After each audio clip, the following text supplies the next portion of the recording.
There is no single recipe for success, but there is one essential ingredient: passion.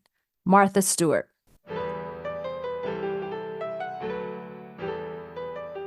You have the power to be the boss of your own life.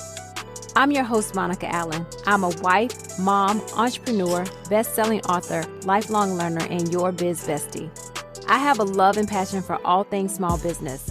Growing my own company from $700 to over 7 figures annually, my goal is to bring you inspiration, business-focused topics and tips, encouragement, and a community that helps you launch, grow, and scale your business, whether you are a dreamer, a side hustler, or a seasoned entrepreneur.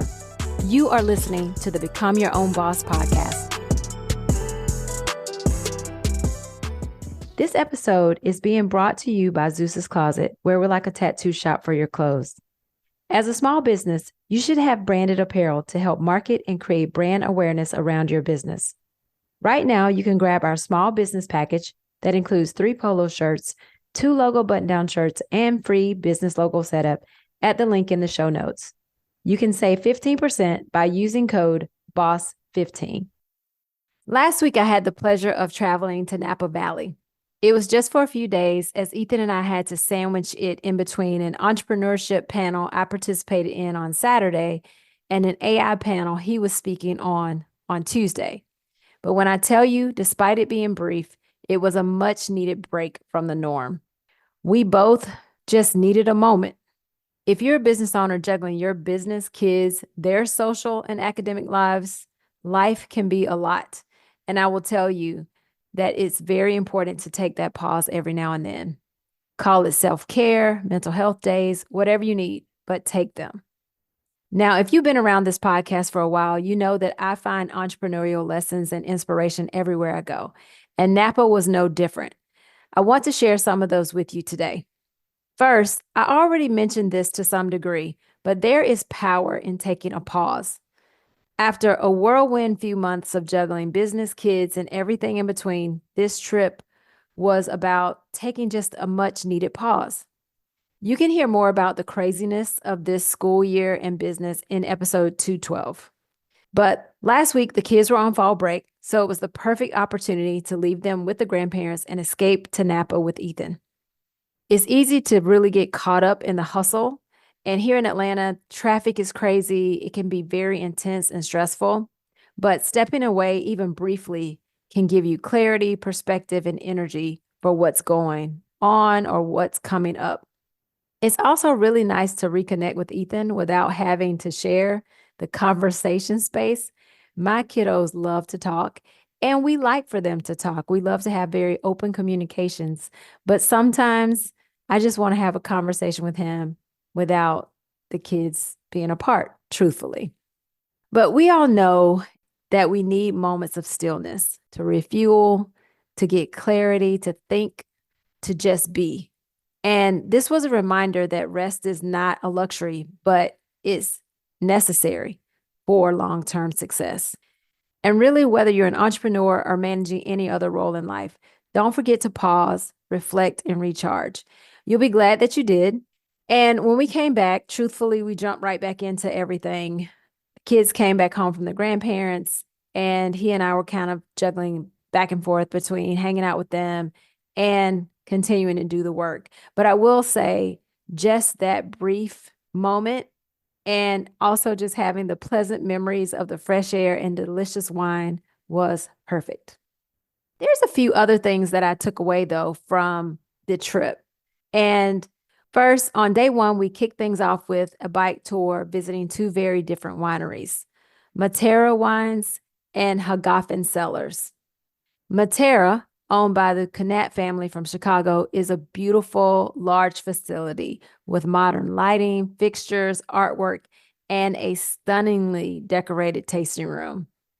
In stark contrast, Hagafen Cellars is housed in a very rustic building with tin on the sides, some ivy growing up the sides of the building, solar panels on top of the roof, and outdoor tasting rooms overlooking miles of vineyards. Despite their differences, both wineries exemplify how contrasting business models can achieve success. Matera leverages its modern facility and family ownership from a different state to create a unique brand presence, while Hagafen thrives on its rustic charm and personal touch, with the owner himself serving tastings and engaging directly with his guest. This experience really reinforced a valuable lesson for me as a business owner. You see, there are multiple paths that we can take in our industries, and those paths, those multiple paths, can lead to success. For example, when we started our business, we definitely learned how things were done. We went to an embroidery conference and we learned then that most embroidery shops charge $1 per 1,000 stitches. And they've been doing this for a number of years. It's probably still the same. Maybe they're at $1.50 now. I have no idea, because we decided to go with more of a flat rate pricing model for different areas. When you're getting text versus a monogram versus artwork, we decided to take a different approach. And even though it was very different and we encounter people in the industry that don't quite get our method of doing things, we've been okay. We've been doing this now for over 22 years.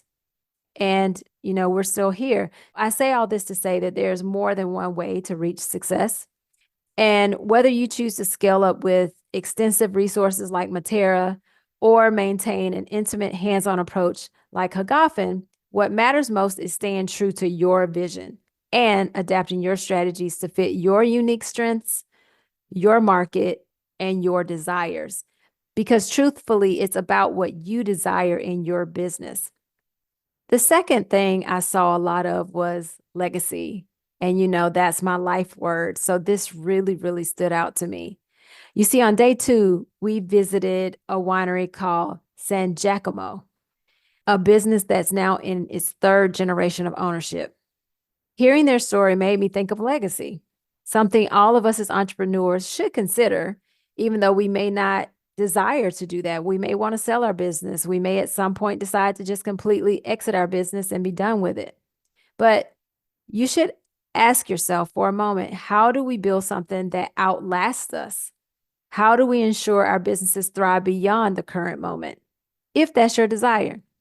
Well, the San Giacomo family has passed down their knowledge, skills, and values over the decades, building a legacy that will continue, or they plan on continuing, for more generations. I took a couple of pictures while I was there. One showed like the latest generation of kids. As kids, they were very young and they were standing in this black and white picture with their parents and grandparents. And another showed them as adults standing between a long row of grapevines. And I'll post these pictures on my Instagram profile so you can check them out at Become Your Own Boss podcast. But I found this just inspirational to see. This is something that started in the early 1900s, and now it's still going on till today. Also, another thing about the San Giacomo winery is that the family initially started out as fruit growers, eventually becoming one of the largest pear growing operations in California. And they sent much of their fruit to canneries. However, in the late 60s, they saw the pear business beginning to fall into decline. So they made a move to plant their first wine grapes in 1969. The conversion from pear orchards to vineyards was complete in 1981, just 4 years before the complete collapse of the pear market. This is a lesson for us all. Are we thinking long-term about what we're building? Whether or not you intend to pass your business to your children, legacy is about creating something sustainable, something with staying power. And this is where we come back to the systems. This requires systems. It also requires a willingness to pivot when you see change on the horizon. And they did this, going from fruit canning to winery to creating wine. And it's also about the ability to embrace innovation, because not only do they create wine under their brand, but they also have wines under other brands. Truly inspirational. Later on, we visited Peter Sellers, where the owner himself poured our tastings. And he shared how he left a very demanding corporate job to pursue his dream of owning a winery. Now, how many of us have felt that tug? I know I did many years ago, knowing that we want more, but fearing the unknown. I can really, truly remember this. It seems almost like yesterday. because I can remember the tug of entrepreneurship, the fact that I knew I wanted to own my own business someday, but just didn't quite know how to get there. Taking the leap into entrepreneurship is never without risk, but hearing stories like Peter's is a reminder that fulfillment often comes when we bet on ourselves. And Oprah always talked about how she bet on herself, and I love her story. It's about trusting your vision and stepping into the unknown with confidence, even when you don't have all the answers. And when Ethan and I initially started our business, we definitely did not have all the answers. We've learned a lot and continue to have to figure things out sometimes. We still don't have all the answers, but it's okay. And one of the things I like to say is if you do want to take the leap, the goal is to just be prepared to do so. Be prepared to take the leap, but don't be fearful. And with the right preparation, it will help you decrease your fear. So whether that's making sure you put some money aside every paycheck as you work that full-time position or that part-time position, but really setting yourself up for success in your business. I think what I love most about these wineries is that they are really, for the most part, small businesses. Other than Matera, that seemed a bit more corporate and bigger because the family literally lives in Chicago and there are people here running this winery. But it was really nice to have a chance to see a bit of the behind the scenes operations.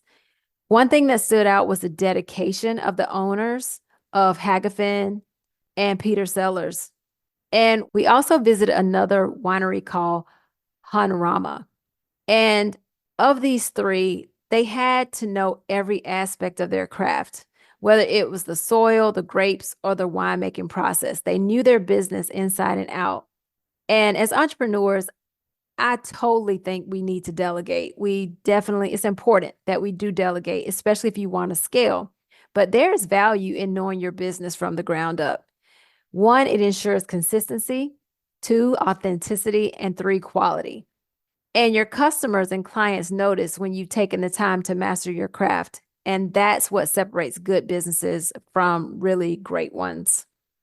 Lastly, there were two recurring themes with all of the wineries we visited, and they were the blend of family and business and the power of storytelling. At San Giacomo, the family, as I mentioned before, has worked for 3 generations now to continue this business. Hanrama was a winery built from a daughter's desire to fulfill the dream of her deceased father. And at Peter Sellers, we met the daughters and 4 really beautiful dogs. I don't remember their breeds now, but I do remember their names. They were Harry, Meghan, Archie, and Buttercup. Peter is British, by the way. At every winery we visited, one thing was consistent too, the power of storytelling. Each winery had a unique narrative, whether it was a multi-generational tale like at San Giacomo or the personal leap of faith we heard at Peter Sellers. And I really wish I would have captured his intro on video because he was charming, he was funny, his story was uplifting, inspirational, and truly memorable.